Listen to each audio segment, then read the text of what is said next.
근데 BYD 1분기 영업이익이 한 2.7% 정도 나왔어요. 현대차, 기아 6.5% 정도 나왔거든요. 그럼 이게 뭘 말하는 걸까? 결국은 BYD라는 회사가 펀더멘털 자체가 건강하지 않다는 걸 얘기하는 거죠. 왜 건강하지 않느냐? 어쨌든 그래도 영업이익 낮지 않냐 이렇게 얘기하시는 분들이 1년에 정부의 보조금을 2조에서 2조 5천억 정도를 받아요. 그러니까 그걸 제하하고 나면 그 보조금이 27년부터 끊깁니다. 내년부터. 올해가 이제 마지막이고. 그러니까 내년이 되게 되면은 더 어려워질 수 있을 수밖에 없는 거예요. 왜 그렇게 출원하냐라고 물어보시는 분들도 많이 있겠죠. 일단 기업의 어떤 건강함을 측정하는 것 중에서 가장 좋은 방법은 사실은 영업이익률을 보는 거잖아요. 근데 BYD 1분기 영업이익률이 한 2.7% 정도 나왔어요. 현대차, 기아 6.5% 정도 나왔거든요. 그럼 이게 뭘 말하는 걸까? 결국은 BYD라는 회사가 그 펀더멘털 자체가 건강하지 않다는 걸 얘기하는 거고요. 왜 건강하지 않냐면 어쨌든 그래도 영업이익 낮지 않냐 이렇게 얘기하시는 분들이 있는데 1년에 정부의 보조금을 2조에서 2조 5천억 정도를 받아요. 그러니까 그걸 제하하고 나면은 그 보조금이 27년부터 끊깁니다. 내년부터. 올해가 이제 마지막이에요, 보조금이. 그러니까 내년이 되게 되면은 더 어려워질 수 있을 수밖에 없는 거고요. 왜 그렇게 출원하냐라고 물어보시는 분들도 많이 있겠죠. 일단 그 중국 시장 같은 경우 이 전기차가 성숙 시장이에요. 그 다음에 과당 경쟁이 벌어지고 있죠. 가령 뭐 덤핑 경쟁들이 벌어지고 있다는 얘기입니다. 그러니까 중국 시장에서는 성장을 거의 못해요. 그럼 BYD가 산화할 수 있는 해법은 뭐냐? 수출을 늘리는 방법밖에 없죠. 그래서 지금 엄청나게 수출을 해내고 있는 거예요. 그게 사실은 중국의 어떤 산업 정책이 사실은 그런 상황이라고 얘기할 수가 있는 거다. 그러니까 조선도 마찬가지고 태양광도 마찬가지고 기존의 철강도 마찬가지고 엄청난 과잉 생산을 만들어내서 국내에서 소화를 못하니까 해외에 덤핑하는 방식으로 해가지고 결국은 다 죽이고 자기들이 세계 뭐 1, 2위를 차지하는. 근데 그 결과는 어떠냐? 지금 태양광 업체를 보면 알아요. 중국의 태양광 업체들. 형편없잖아요, 지금도. 수도 없이 무너지고 있고, 파산하고 있고. 뭐 랭킹, 세계 1위라고 하는 기업들도 뭐 적자폭이 엄청난 상황을 갖다가 보면 알 수가 있는 겁니다. 근데 자동차 산업도 마찬가지예요. 그리고 해외에 진출하려면 뭐가 필요해요? 국내에는 이미 뭐 공급망이라든지 AS망이라든지 뭐 이런 것들이 어느 정도 돼 있으니까 추가로 돈 들어갈 것들이 거의 없지만, 물론 이제 덤핑 경쟁을 하니까 마진이 줄을 수는 있죠. 해외는 어때요? 하려고 하게 되면. 공급망 만들어야 돼요. 그 다음에 AS망 만들어야 될 거 아닙니까? 그죠? 마케팅 비용 들어가죠. 우리나라도 BYD 엄청나게 광고하지 않습니까? 이거 다 돈이거든요. 그러면은 영업이익이 글쎄요. 제가 생각하기에는 뭐 지금 2.7%라고 하는 것도 어떻게 보게 되면 굉장히 엄청난 선방을 하고 있는 거다. 이게 만약에 분식회계가 아니라고 한다면은 선방을 하고 있는 거고요. 근데 그 속으로는 굉장히 어려울 거다. 저는 그렇게 생각을 하고 있습니다. 이게 기업이라는 건 마찬가지예요.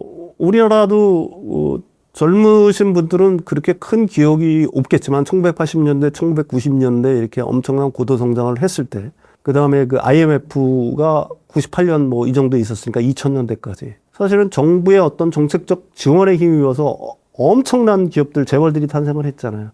근데 실제로 구조조정이 되면서 IMF가 닥친 어린도 사실은 거기에 있는 거. 구조조정이 되면서 수많은 재벌들이 사라졌잖아요. 대우라는 이름은 남아있지만 대우라는 것도 대우 모두 역시 뭐 거의 다 사라졌고요. 특히 우리나라 조선 업체들 같은 경우도 얼마나 많은 주인들이 바뀌었어요. 중국도 역시 마찬가지일 거라고 저는 생각을 해요. 엄청난 보조금을 투하를 해서 일단 키웠으니까 이분을 이제 공급 개혁이라는 어떤 명분 하에 보조금을 줄이고 보조금을 없애고 이제 공급 개혁을 한단 말입니다. 그 과정에서 수많은 기업들이 사라지겠죠. 그러면 그 기간 동안은 중국 기업들 같은 경우에는 어려울 수밖에 없는 거고요. BYD는 살아는 남겠죠. 그렇지만 그 기간 동안에 엄청난 어떤 뭐라고 할까요? 어려움을 같이 겪어야 된다라고 저는 생각을 합니다. 왜 그러냐면은 블룸버그라든지 이런 데서 이런 얘기를 하잖아요. BYD의 숨겨둔 부채가 한 70조 원 정도 된다고. 여기서 숨겨둔 부채라는 게 뭐냐면은 이 BYD라는 자동차를 만들기 위해서 수많은 부품들을 협력업체들로부터 이렇게 사와야 될 거 아니겠습니까? 그렇게 사오는데 어음을 갖다가 10개월짜리 어음을 준대요. 10개월에서 12개월짜리. 그럼 실제로 이거는 부품 그냥 거의 그 돈을 10개월에서 1년 정도 빌리는 거잖아. 근데 중국 정부에서 그걸 6개월로 단축하라고 했단 말입니다. 그럼 4개월치를 갖다가 줄여야 된다는 얘기예요. 이런 어떤 뭐라고 할까요? 그러니까 필연적으로 굉장한 어떤 구조 개혁을 갖다가 해야지만 BYD도 살아남을 수가 있을 거다. 그러니까 지금처럼 뭐 과거처럼 흥청망청 그다음에 중국 전기차 시장이 뭐 연 한 40에서 50% 성장하고 할 때는 그런 게 이제 피부로 와닿지 않겠지만은 지금은 그런 단계가 아니라는 얘기거든요. 그러면 지금 엄청나게 해외 진출을 하고 있고 해외 공장들도 지금 유럽이라든지 뭐 이런 데 지으려고 하고 있는 거 아니겠습니까? 그럼 그 돈 어디서 나와요? 뭐 여러 가지 방법이 있겠죠. 가장 좋은 방법은 벌어서 지어야 되는데 벌 수 있는 환경이 아니니까 결국 유상증자를 하거나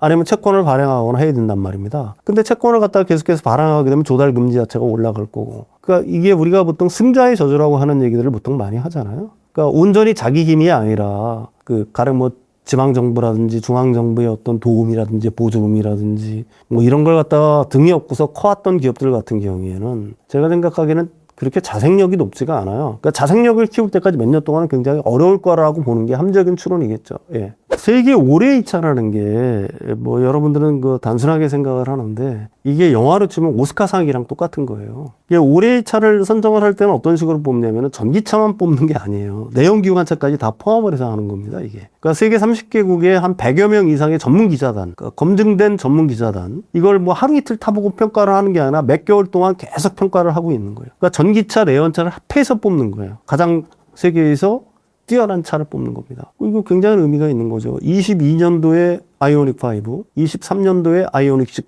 24년도에 EV9, 25년도에 EV3까지 한국 전기차들이 올해의 상을 갖다가 4년 연속 휩쓸었어요. 그렇다는 얘기는 뭐예요?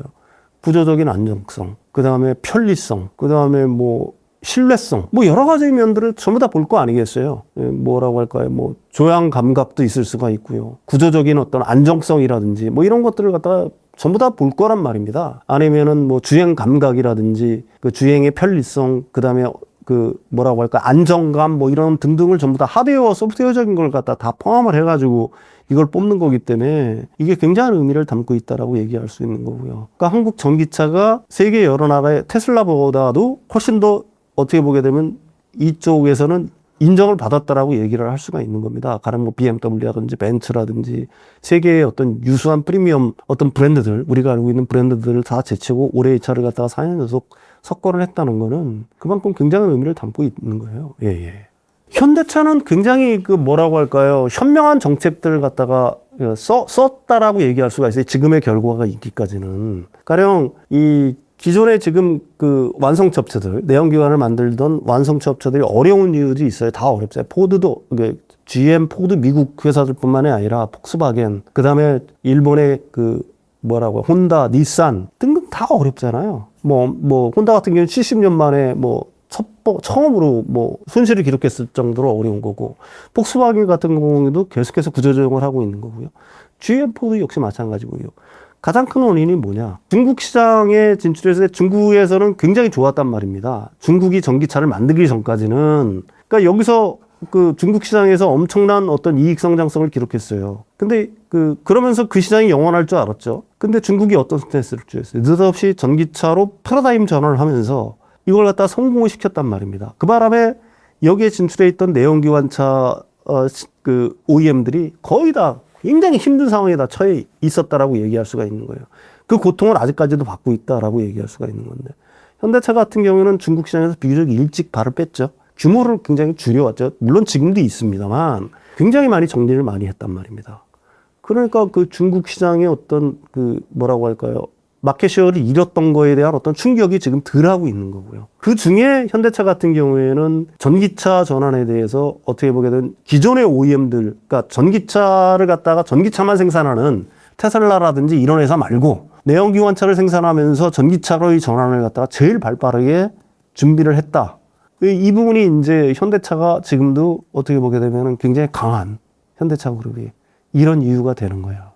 일본의 그 전통적인 어떤 문화랑 연결이 돼 있다라고 저는 생각을 해요. 굉장히 보수적이죠. 발이 느려요, 생각보다. 그러니까 코닥 같은 경우도 디지털 카메라 제일 먼저 발명을 해놓고 안 갔죠, 그리. 그냥 옛날에 필름 살라고, 필름 팔아먹으려고. 그러다가 다 넘어갔죠. 그 다음에 옛날에 도시바라든지 이런 쪽 VTR도 역시 마찬가지잖아요. 비디오 재생하는 거. 그 시절이 갈 줄 알고 가다가 어떻게 보게 되면 어려워진 거고요. 휴대폰도 마찬가지. 휴대폰 시장에서 전혀 두각을 못 나타내고 있죠. 그러니까 이 일본의 자동차 기업들이 하이브리드로 해서 엄청난 성공을 했어요. 전 세계적으로. 중국 시장에서도 엄청나게 성공을 했었고. 그러면서 전기차 전환을 갖다가 등한시한 거예요. 그 시대가 오래 갈 줄 알고. 그러니까 그게 이제 그 일본의 어떤 뭐라고 할까요? 전통적인 어떤 보수적인 문화, 변화를 갖다가 웬만해서 안 하려고 하는 이런 것들이 전기차 전환을 갖다가 늦췄던 거고요. 근데 중국부터 시작을 해서 세계가 급속히 지금 전기차로 전환을 해내고 있는 거 아니겠습니까? 유럽 주요 7개국이 전기차 뭐라고 할까 성장률이 41%가 된다는 얘기는, 그러니까 침투율 자체가 이제 막 유럽 같은 경우는 20 몇 %를 넘어가고 30% 막 이런 식으로 넘어가잖아요. 그러면 이제 앞으로는 더 탄력이 붙을 수밖에 사실은 없겠죠. 그럼 전기차를 아니고 하이브리드차를 언제까지 팔 거예요? 그런 현상이 벌어진다라고. 우리나라 같은 경우도 1분기에만 150% 성장이 있잖아요, 전기차가. 그러니까 이 전기차 전환을 안 했기 때문에, 늦게 했기 때문에 거기에 대응할 수 있는 여력이 사실은 없는 거고요. 또 미국에다가 혼다 같은 경우에는 집중적으로 전기차 전환을 갖다 준비를 했었어요. 한 2조 4천억 원, 2조 5천억 원 정도 들여서. 그래서 뭐 금융도 파고 다 했는데 트럼프가 확 돌아서는 바람에 미국은 유일하게 전기차 캐즘이 있는 나라잖아요, 지금. 전년보다도 역성장을 하고 있는 나라가 미국이거든요. 그러니까 어떻게 하게 되겠어요? 그거 엄청난 포기 선언하고 물러날 수밖에 없는 거예요. GM, 포드들도 역시 비슷한. 포드가 특히 이제 그런 비슷한 어떤 어려움을 겪고 있다라고 얘기할 수가 있는 거고. 그러니까 전기차로 전환하는 걸 갖다 현대차처럼 몇 년 전부터 꾸준하게 연구 개발을 해서 진행을 해왔던 회사하고 지금 이제 와서 하려고 하니 지금은 돈도 없어. 아까도 얘기했지만 혼다 같은 경우는 적자를 냈으니까 돈도 없을 거 아닙니까? 그런 돈은 또 엄청나게 많이 들어. 그러니까 도태될 수밖에 없는 거예요. 지금 일본의 그 자동차 회사들이 그런 상황에 처해 있다. 이렇게 얘기할 수가 있어요. 네. LFP 배터리는 에너지 밀도가 보통 우리가 낮다라고 얘기를 하죠. 대신 안정성은 굉장히 뛰어나다라고 하죠. 이걸 갖다가 BYD가 셀2팩이라고. 그러니까 무슨 얘기냐면은 모듈을 안 만들니까 그 셀을 더 많이 집어넣을 수 있잖아요, 한마디로. 많이 집어넣으면 에너지 밀도를, 그러니까 낮은 걸 갖다가 일단은 좀 커버가 할 수 있잖아. 그 기술로 해가지고 해서 세계 시장을 갖다가 장악해 놓은 측면들이 있단 말입니다. 근데 배터리의 우리가 특성을 살펴볼 필요가 있어요. 배터리가 왜 필요해요? 에너지를 저장하고 에너지를 얼마나 방출하느냐. 결국은 에너지 밀도가 배터리의 생명이라는 얘기입니다. 근데 에너지 밀도 측면에서는 화학적으로 LFP가 3분기를 질 수밖에 없어요. 왜 그러냐면 그 LFP 배터리는 약간 좀 기술적인 얘기를 하게 되면 전기 전도도가 굉장히 낮아요. 3원기보다 수백 배에서 수천 배 낮습니다. 이 얘기는 무슨 얘기냐? 리튬 이온이 느리게 갈 때는, 그러니까 충전도 굉장히 느리게 하고 방전도 굉장히 느리게 하고, 방전이 느린다 하고 하는 얘기는 뭐냐면 그 자동차로 치게 되면 그냥 안정적인 어떤 굉장히 안정적인 속도로 계속해서 이렇게 운행을 하고 할 때는 문제가 없어요. 왜 그러냐면은 이온 전도도가 느리더라도, 그러니까 그 전기 전도도가 느리더라도 리튬 이온이 느리게 움직인다고 하더라도 문제가 발생하지 않죠. 근데 문제는 뭐예요? 엄청난 충전, 그러니까 충전 속도를 굉장히 빠르게 하거나 방전, 출력을 굉장히 높이거나 할 때는 어떤 문제가 발생하냐면 리튬 이온이 움직이다가 터널에 막히는 현상들이 발생하는 말입니다. 계속해서 막히는 거예요. 이게 그렇게 되면 어떻게 되겠어요? 이게 결국은 배터리 수명 저하로 이어질 수밖에 없어요. 구조적으로. 그게 실제로 나타나고 있는 거고요. 그게 뭐 너는 어떻게 그걸 갖다 장담하냐고 하는데, 리볼트라고 그 전기차, 중고 전기차 파는 데 있어요. 거기 가서 LFP를 채택한 그 전기차를 선택을 해서 SOH, 그러니까 배터리 수명이 얼마나 남았는지를 여러분들이 한번 보십시오. 그 다음에 3원계 배터리를 쓴 차랑 비슷한 주행거리를 달렸는데 어디가 더 그 배터리 수명이 더 많이 남았는가를 한번 보시면 명확하게 드러난다는 얘기죠.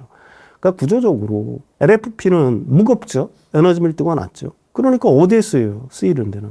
ESS에는 쓰일 수가 있어요. ESS 같은 경우에는 공간의 제약을 거의 안 받잖아요. 그죠? 그 다음에 굉장히 안정적인 충방전을 하지 않습니까? 근데 자동차만 해도 그래요, 사실은. 자동차 우리가 굉장히 뭐 한 7, 80km 계속 순항만 하는 거 아니잖아요. 언덕길을 치고 올라갈 때도 있고, 또 추월을 할 때는 급가속을 해야 될 때도 있고. 이게 그러면 이 얘기는 뭐냐면 높은 출력, 높은 방전을 해야 된다는 얘기입니다. 순간적으로 그걸 기술적인 얘기로 높은 C레이트를 쓴다라고 얘기를 하는 거예요. 몇 시간 동안 충전하는 거 지겹잖아요. 그러니까 급속 충전해야 될 거 아닙니까? LFP 자꾸 급속 충전하면은 열화율이 굉장히 높아져요. 그러니까 그런 측면들을 지금은 LFP가 보급이 돼서 전기차가 보급돼서 이제 몇 년 안 됐으니까 이게 체감적으로 와닿지를 않지만 3년에서 5년 정도 지나면은 그러면 진짜로 이 LFP의 단점들이 눈에 보이기 시작할 거고요. 앞으로의 시대들, 전기차만 하더라도 그 밑에 부분에 다룰 수 있는, 배터리를 다룰 수 있는 공간이 넓잖아요. 그러니까 LFP를 다뤄도 그렇게 표가 안 나죠. 근데 휴머노이드 로봇의 LFP를 어떻게 달아요? 에너지 밀도도 낮고, 무게도 무겁고, 공간은 한정적인데. 못 달 거 아니에요. 궁극적으로 배터리의 어떤, 뭐라고 할까요? 가장 큰 핵심은 뭐냐?